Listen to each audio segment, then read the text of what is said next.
Before we get into this topic of he gets us and why it is that he gets us, as in the messaging of the hegetsus.com is not exactly the right message that's being put out there. I want you guys to know right now, for the past week, this topic has been circulating around the internet for a while. And of course, what a lot of people fail to mention is that this campaign actually came out last year right around the Super Bowl. Now, the Super Bowl was over a week ago. Okay, but we had this recent shooting that occurred at the parade, which we'll talk about in a minute too, because believe it or not, there's actually a way to kind of weave all this together. So make sure you guys stick around for the full video, because we're definitely going to be talking about the two shootings that occurred this past week.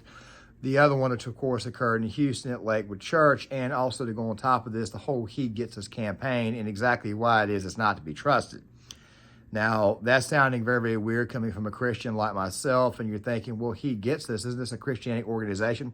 No, actually, it is not. As a matter of fact, if you go to the website, you find out that they don't encourage people to go to church, and you find out that people that are actually running the campaign are not Christians themselves, which is actually very, very strange, because last year, the spokesman for the campaign was Chris Broussard. If you don't know who Chris Broussard was, I'm showing you guys a photo of Chris Broussard now. He is a guy who used to, well, actually he still does work at Fox Sports, and now he's basically been relegated to Fox Radio with him and Rob Parker. Now, I don't really know Broussard as a person or very, very well, or his actual past, but he is one of the few voices on Fox Sports that I can actually tolerate. That right there meaning that most of the big voices they put out there, like Nick Wright, or I like to call him Nick Wrong, who's completely insufferable in my opinion. If you're a Nick Wright fan, I don't apologize at all for upsetting you, because quite frankly, I don't like Nick Wrong. The fact of the matter is, that's what it is. Rob Parker, he's got his good points, but he's also insufferable as well. But of course, you guys know me, I really and truly cannot stand Colin Cowherd. I don't want to turn this video into a rant against Fox Sports personalities, but if you know who Broussard is, you may or you may not like him. Some people have different tastes. That's just the way that it is.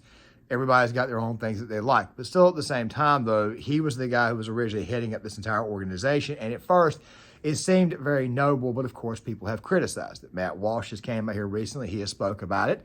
Not only has Matt Walsh spoken about it, Steven Crowder, a lot of other conservative influencers, and even some that are more on the center, and especially those who are, let's just say, definitely of my style of Christianity, have came out and they have spoken about what's wrong with this. However, I am here to tell you guys point blank the real issue with this.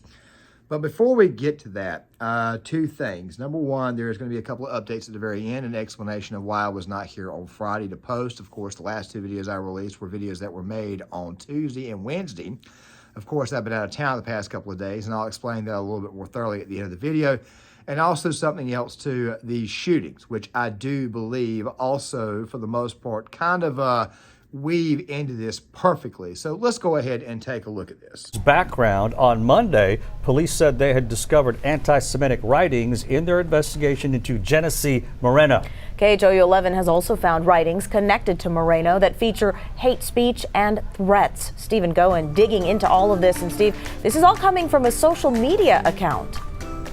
Reika, that's right. Over the past few days, we have found multiple social media accounts connected to Moreno, but we've now uncovered a profile on the platform X, formerly known as Twitter, that features anti-Semitism. To note, we have redacted the account information and some of the content because these posts contain offensive language. Now, this X account has only been active for 5 days in 2022, from November 28th to December 2nd. But in that time, there were more than 50 posts that appear to be written by Moreno. About half of them feature writing that is hostile towards Jewish people. A few posts include images of what appear to be Moreno holding a gun in a room with a blue wall. There are 5 different posts that mention Moreno's ex-mother-in-law by name. The posts reference the fact that she is Jewish. From our previous reporting, we know that in 2022, Moreno was involved in a legal battle with her former mother-in-law to decide who'd get custody of her son. Now, the X account did not have any followers and only followed 14 other users. Accounts like CNN, Fox News, an account for a Jewish museum, and a couple accounts that supported Kanye West for president. We've asked Houston police to verify this account, and they said they could not at this time, pending the ongoing investigation. And of course, after the shooting in Houston, you had somebody who, quite frankly, has been accused of not exactly being a Bible preaching minister, which we'll talk about in another video, Mr. Joel Osteens. Now, I will talk about him briefly because it does in a lot of ways go to the theme of this video. Now, really quick, the shooter in this case, and of course you guys obviously heard that, this person was pro-Palestine. This person does not exactly identify with what they were born as. And also this same person had some serious issues with a certain race. Now guys, I don't come out here and do the whole anti-Semitism shtick. I don't come out here and tell people, I don't do the whole stop hate thing. I don't do that because I find a lot of times that a lot of these movements don't really do anything to help. It's almost like the mainstream media is pitching it, and it's basically creating different sides of the aisle. It's actually dividing people much, much further, because a lot of times, as we already know, the left, they love to accuse you of that they are already guilty of. I hear these people scream, "Stop Jewish hate," but then I turn right back around and see the Democrat nominee, or excuse me, the Democrat president and the Democratic Party try to court these free Palestine people who are openly in some of these marches screaming, "Hail Hamas," or that they are pro-Hamas. And of course, you get this shooting. But then you get the minister of said church, Mr. Joel Osteen. First off, thank Chief and the mayor and Chief Pena and all of these men and women did an amazing job. And it's just, you said it, Chief, it could have been a lot worse. Of course, we're devastated. I mean, we've been here 65 years and have somebody shooting in your church. But, you know, we don't understand why these things happen, but we know God's in control. And we're going to pray for that little 5-year-old boy and pray for the lady that was deceased, her family and all, and the other gentleman. But I don't know, it's just kind of in a fog, but, you know, just believe that, you know, we're going to stay strong. We're going to continue to move forward. And there are forces of evil, but the forces that are for us, the forces of God are stronger than that. So we're going to keep going strong and just, you know, doing what God's called us to do, lift people up and give hope to the world. Again, I want to thank all these gentlemen because, you know, I can only imagine if it would have happened during the 11 o'clock service. We were in between services going into the Spanish service. So, you know, if there's anything good of it, you know what, she didn't get in there and do a whole lot.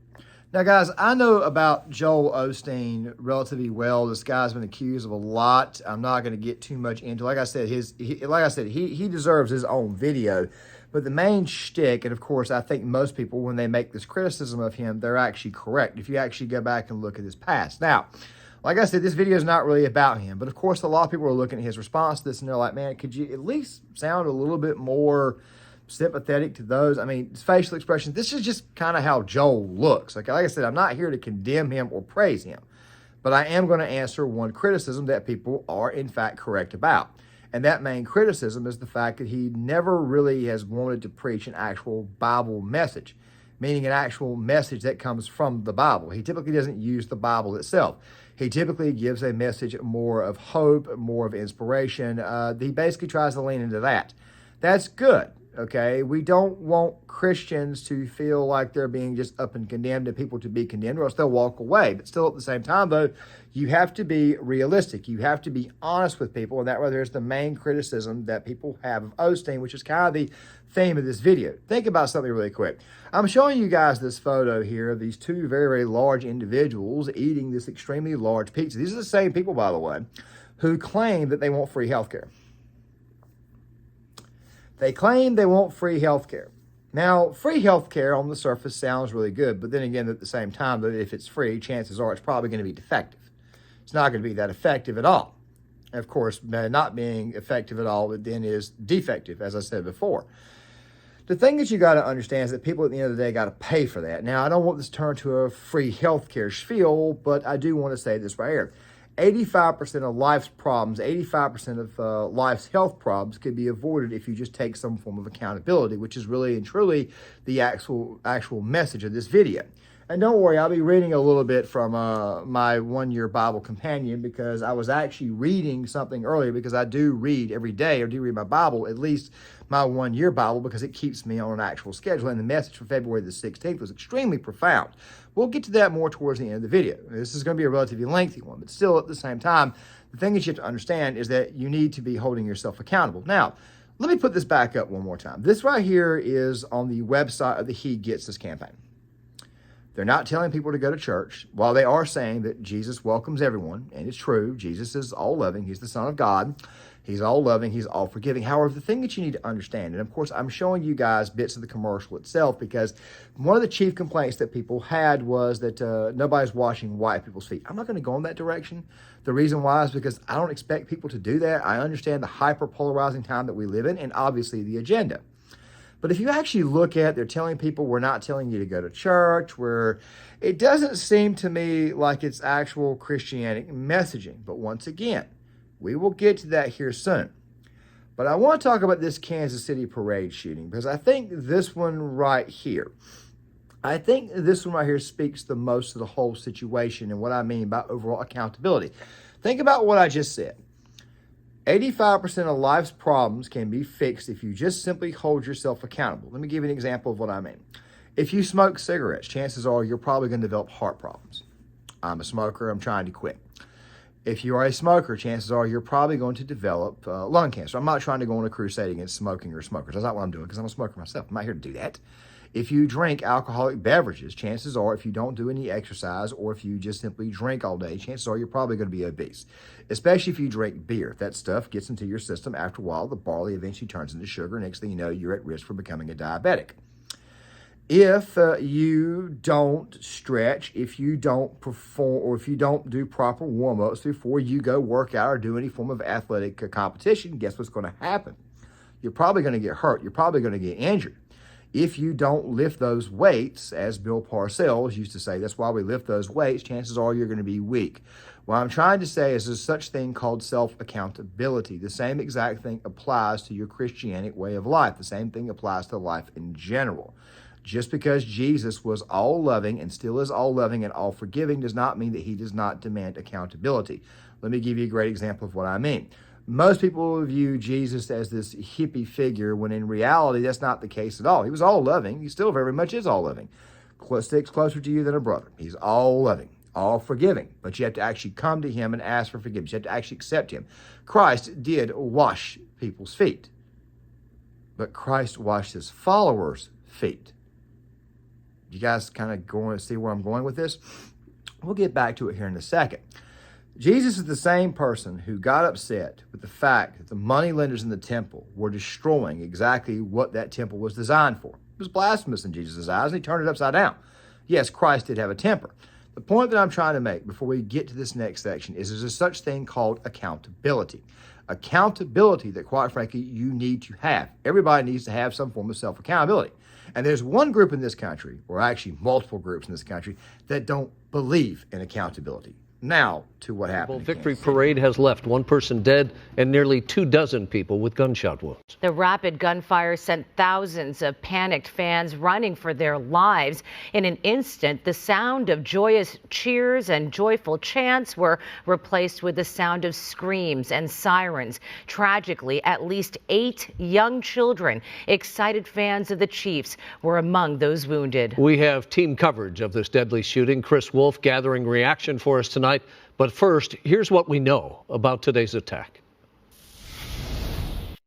It was nearing the end of the Chiefs' victory parade. Hundreds of thousands had gathered in downtown Kansas City to cheer on the team, when suddenly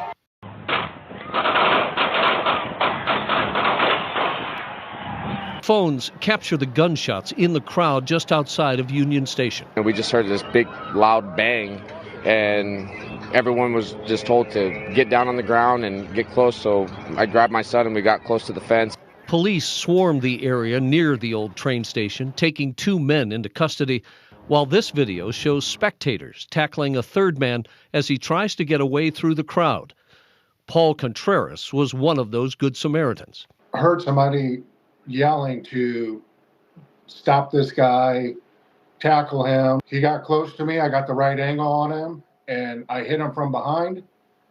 And when I hit him from behind, I either jarred the gun out of his hand or out of his sleeve. Sadly, one person was killed during the shooting. She's been identified as Lisa Lopez Galvan, a mother of 2. Her son was also hurt but is okay. 2 of her nieces are still hospitalized. And they are just some of the 24 others wounded or hurt during this gunfire, many of them children. We have had 12 patients that we have treated, 11 of which are children with 9 gunshot wounds.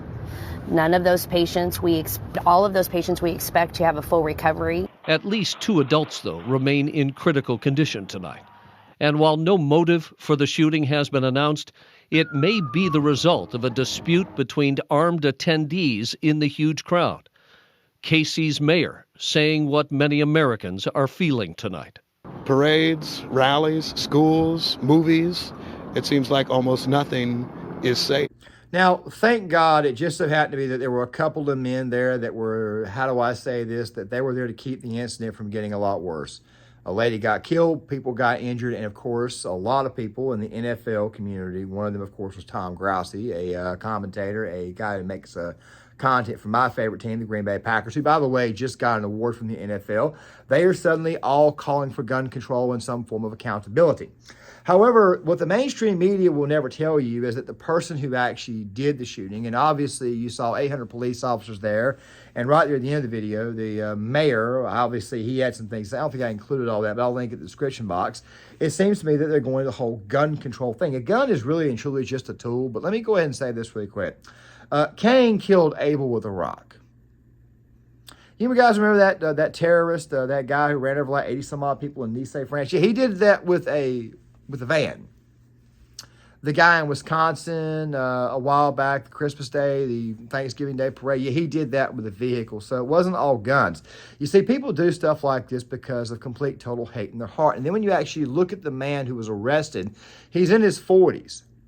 Still looks like a thug. Still looks thuggish. Guys, I'm about to be 40 myself. I am wearing literally a shirt that I would wear around the house when it's cold, because I don't want to run the heat right now. And I'm also on some medication that's going to make me feel a little bit colder. But still at the same time, though, I try to dress a certain way because I don't feel like I need to wear a suit and tie. I even wear my hat backwards, and every now and again I'll take it off because, unlike Tim Pool, I'm not ashamed to admit that I'm bald or going bald. The thing that you have to understand is this here. It's about accountability. These are here were people who obviously were not used to being accountable. And then when you actually look at the shooter and you look at exactly what happened, you find out that it actually started over a dispute. So you mean to tell me that this 40-year-old man, these kids, you mean to tell me that they can't handle this dispute with good old-fashioned conversation? They can't handle this dispute like men? They can't actually do this? By the way, I want to go ahead and say one more thing too. The more and more that you look at the current iteration of the left and U.S. society, we're becoming much, much more effeminate as a society. Men don't just flip out and just start shooting one another for no reason. Men don't do that at all. Men don't just start stuff and get in petty arguments. That's more feminine type stuff. Fact of the matter is that the society is becoming much, much more feminine. And of course, the He Gets Us campaign, in a lot of ways, they try to paint what's going on as a feminine. You know, it's really funny too, because the Babylon Bee, they had a very, very good, and I'm showing it the B-roll footage, they had a very good spin on the actual He Gets Us ad. The truth be told is this right here. Jesus does get you, yes, but he gets you in the sense that he's empathetic and not sympathetic. Most of these people that were featured in the ad, they are not exactly what we call people that you would think were of the Christianic fiber, the Christianic nature. Look, I've heard a lot of people complain and say, well, the white people are washing everybody's feet. Why is nobody washing the white person's feet? Why is this the case? It's almost like you're trying to say that the cop and the criminal are supposed to just up and forgive one another when the criminal in reality is supposed to be locked up. It's called accountability. The He Gets Us campaign, which, by the way, tells people that we're not telling you to go to church or anything, which is something that Christians would tell you to do. Look, you need to go to the house of God. You need to accept Christ. You know, we understand sin. We understand that it happens. We understand that people are human. They have problems. But still, though, you need to go before the Lord and ask for forgiveness, because at the end of the day, it's about accountability. And yes, there is a level of atonement there. You can't get to heaven if you've not been forgiven. And in a lot of ways, the He Gets Us campaign is not exactly preaching God's message, not exactly preaching a message of godliness. It's a lot like I was saying about Joel Osteen. He was preaching more of a message of basically a feel-good message. It's a different approach. We understand that. But still at the same time, though, you got to pick up your Bible and you've actually got to read from Scripture. You've actually got to save the souls. If you're just giving people a watered-down version of Christianity, next thing you know, weakness is going to occur. And if you become weak yourself, incidents like this are going to happen. I don't know if Mr. Osteen is sitting back in his church right now, or he's sitting at the house with Victoria. Trust me, I know who the guy is. I know a lot about him. But at the same time, though, you've got to be looking yourself in the mirror, and you got to be saying to yourself, where did I go wrong with my ministry? Where did I go wrong when it came to leading my flock? Where did it go wrong? What you need to do, what you need to do, man, is you need to actually pray and actually speak to somebody else. Actually speak to someone who has criticized you. You need to be able to take some form of criticism. Look, I get it all the time. You know, if somebody criticizes me, oftentimes I don't take it I don't take it the way I need to right away. I understand that it's human. People get upset. People get mad. But still, at the end of the day, though, you still have to hold yourself accountable as a person. Obviously, the shooter in the case of Kansas City did not want to hold himself accountable. And while the shooter in Houston, which, by the way, thank God that was averted, it could have been a lot worse. This way was probably a person who had never been held accountable, or somebody who probably could not handle some form of criticism. I included those news clips in there and that additional information to try to prove a point that this whole He Gets Us campaign thing is not preaching what Christianity is about. It's not preaching it at all. And if you pay very close attention to the groups that were actually being shown in the He Gets Us ad, it makes the situation a lot worse. One of the photos I'm showing you right now is a painting or a drawing of what happened to Sodom and Gomorrah. Many people believe that Sodom and Gomorrah was destroyed because of what was going on in Sodom and Gomorrah, but that's not really the real reason why it was destroyed. I'm a big-time Chuck Missler buff. I do read my Bible. I'm reading it a lot more. Of course, I'm going to kind of need to for other reasons, but I found the more and more you read it, the more and more things you understand, especially if you've got a companion, if you've got somebody or you've got somebody you can go to kind of teach you exactly what exactly it means. Scripture itself. It's very interesting what you'll learn. I typically tend to go to Missler for lecture. I go to Perry Stone and Jonathan Cahn primarily for prophecy and what's going on in American society. I try to go to church on Saturdays every other weekend, and of course on Sunday mornings I typically tend to listen to the message, or I typically listen to an older message that came from Dr. Charles Stanley or currently from John Hagee. Yes, I'm one of those Hagee guys who actually listens to him. The thing is this right here. The point at the end of the day is the real reason why it is that Sodom and Gomorrah was destroyed was really because people weren't holding themselves accountable. It was an extremely degenerate society, and they had actually allowed their society, or they allowed everything that was going on to become normalized in their society. You got YouTuber Vosh, who was literally just outed, accidentally showed everybody in the world exactly what was in his porn folder the other day.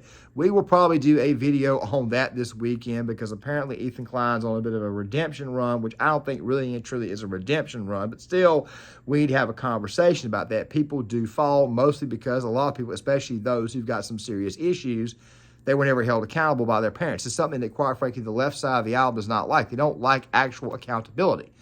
But the thing about accountability is, like I said before, Sodom and Gomorrah, I know it sounds a little bit confusing, but they were destroyed because they were normalizing this crap in their society. You see, this right here looks more to me like it's actually trying to normalize this in society by simply saying, you guys can go sin all the hell you want. Don't worry, Jesus, He gets us. He understands us. No, that's not actually how it works.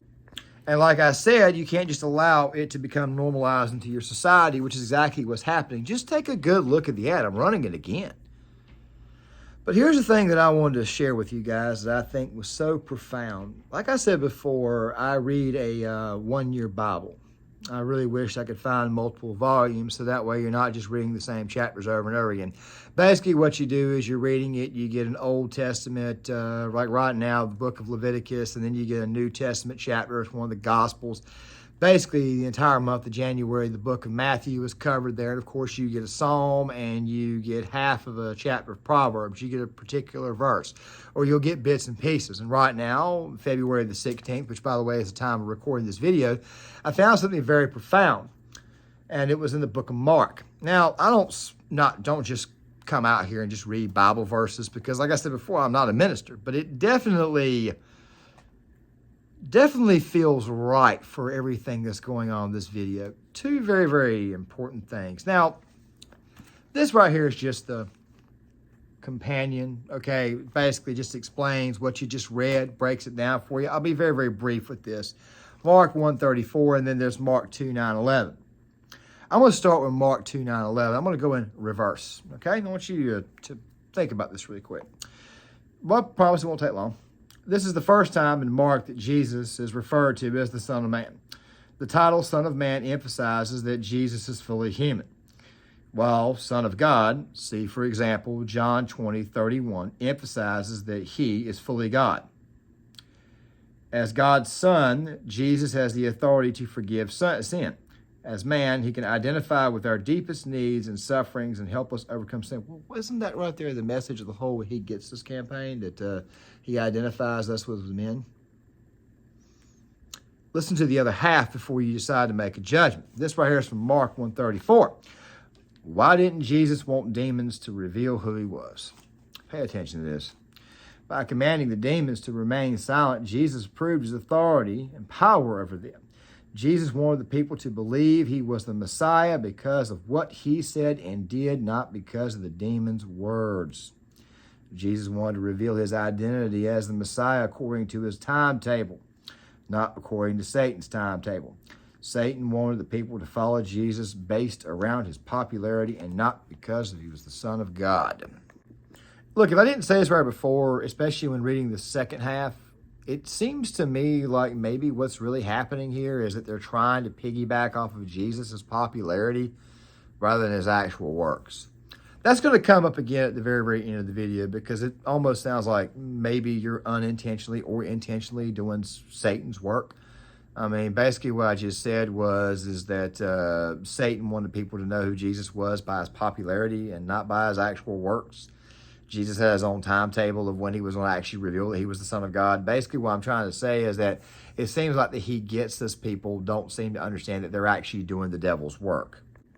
Basically, what's happened here is that the He Gets Us campaign has presented Jesus, the Son of God, as just this all-knowing, all-forgiving, all-inspiring person who just allows you to go sin and do whatever you want because He gets us. No, that's not the case. God demands that you hold yourself accountable. Jesus Christ demands that you hold yourself accountable.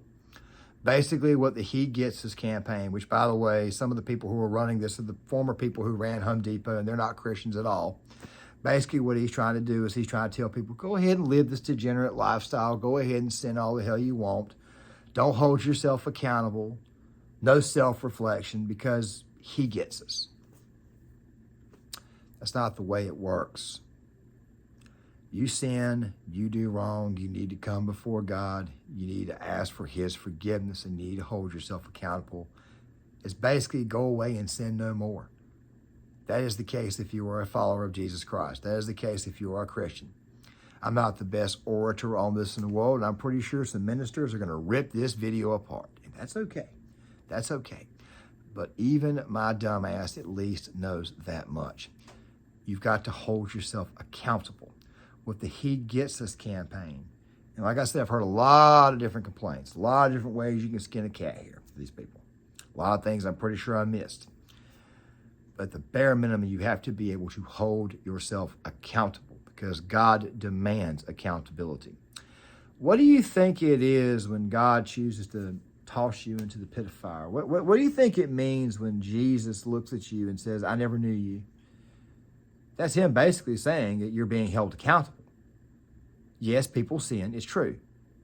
But Christians, those who go to heaven, ask for forgiveness after they did what they did. After years of screwing up, they ask for forgiveness. They eventually also stopped sinning. They eventually stopped living the degenerate lifestyle, and they eventually moved to doing what? Holding themselves accountable. Now, there's holding themselves accountable and holding others accountable. It's a completely different topic. Look, I mentioned earlier that I'm a smoker, okay? But I'm not going to sit here and hold other people accountable saying, look, man, you should really stop that. No. I understand people have vices, okay? I'm talking about degenerate lifestyles. Smoking compared to a lot of other stuff? Hell no. There's nothing really in comparison, okay? I'm just simply saying, I'm not going to go on this crusade to tell you not to do that there. But still, at the same time, though, I am going to tell you this right here. At the end of the day, you will be held accountable. And that right there is what the hell is ultimately at the end of the day. And I know I said hell, but I know at the end of the day, that right there is what it's really and truly about. At the end of the day, Jesus Christ demands you hold yourself accountable, and one way to do that is actually go to Him. The He Gets Us campaign is not preaching that at all. If anything, they are preaching, go live a sinful life, don't worry, He gets us, which is not exactly how things work. There's a certain verse in the Bible, the book of Ecclesiastes. By the way, the book of Ecclesiastes is my favorite book. Rejoice, O young man, in thy youth. There's a whole other half to that verse which says, but you will be held accountable. They're leaving that out in the He Gets Us campaign, and that right there is the real problem. I mean, just take a look at what happened. You got a guy who, quite frankly, went down the rabbit hole of some extremely bad ideologies. He hated his mother. He hated his mother-in-law. He had all kinds of problems, didn't hold himself accountable, created all kinds of problems. And he even went out of his way to try to shoot up a church. The minister of that church is actually pretty weak with his messaging. He goes with an inspirational message rather than actually looking at the biblical text and actually putting people on the right path. And then you've got this other incident which occurs because this guy over the age of 40 who still dresses up in gang clothes, hasn't grown the hell up, has not held himself accountable, has a dispute with somebody. Next thing you know, a woman gets killed and people get injured. But yet, because of this right here, we got to hear the people who constantly demand some form of safety and security. And by the way, not only do they demand some form of safety and security, but they demand that you give up your right to self-defense to keep them safe because they refuse to hold themselves accountable. That right there is a problem. But don't worry. According to this website, He Gets Us, meaning you can just go do whatever the hell you want. He empathizes with you. He sympathizes with you. Hey, go do this. Go live this degenerate lifestyle. Don't hold yourself accountable. This right here is the textbook definition of what I said earlier. It is the textbook definition of doing the devil's work. And that right there, my friends, is the main problem with the He Gets Us campaign. It's not exactly something that teaches accountability. It's not exactly something that wants people to learn accountability. Maybe there's some, I don't know, different message in there that we're missing, but still at the same time, if you actually look at the website, you're finding out that these people are not exactly what we call Bible-believing Christians. It seems to me that they're using Jesus as a fad. They're using his popularity to get people rather than his actual works, which of course also includes holding yourself accountable. With that right there being said, I want to explain my very, very brief absence. I had to go to the VA. Had to take a night in, let's just say, the town where the hospital is at. I had to go in for a consultation. But got some time being bought about my current situation. Basically, what's happening is that nothing life. Let's just say that it's something that, quite frankly, I've got to take better care of my health is basically what I'm going to be saying. It could require surgeries down the road, but it definitely requires some lifestyle changes. I'll just go ahead and come on and say it that I'm somebody who's got that little thing that, let's just say that I've got a form of vascular disease that's going to require me to live much, much cleaner. With that right there being said, guys, I'll always keep you guys updated on the content and exactly where we're going with stuff. This is probably going to be the only video that gets released this weekend, at least here on this channel. I do have a video set to be released on Gear Issue 33. I'll link the channel in the description box. With that being said, guys, please tell me what you think. Please leave a comment in the comment section. Please hit the like button, subscribe, share the video, sound off in the comment section. I'll see you guys later.